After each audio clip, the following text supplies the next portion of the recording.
Right. మనం దేవేందర్ నగర్లోని ఒక పెట్రోల్ బంక్ జనరల్ మేనేజర్తో మాట్లాడుతున్నాం. ఒక్కసారి మీ పేరు? నా పేరు నాయుడు అండి. ఓకే.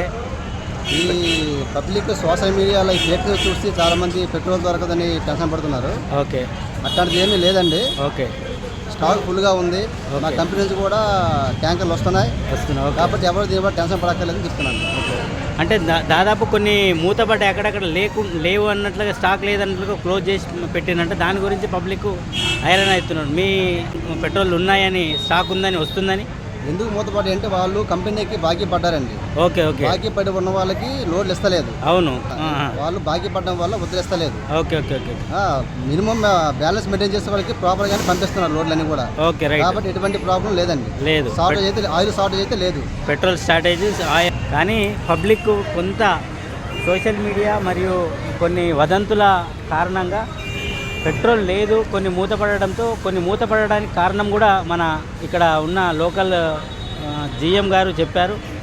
పరిస్థితి ఇదైతే ఇంకా పబ్లిక్ మార్నింగ్ పూట ఉండే బిజీ షెడ్యూల్లో ఇక మరీ ఎక్కువ బిజీ అయిపోయిందని చెప్పొచ్చు. ఈ వదంతులు నమ్మొద్దు, పెట్రోల్ లేదు అని నమ్మొద్దు. ఖచ్చితంగా మాకు స్టాక్ ఉంది మరియు స్టాక్ వస్తుంది కూడా అని ఇక్కడ పెట్రోల్ నడిపిస్తున్న వాళ్ళు చెప్తా ఉన్నారు.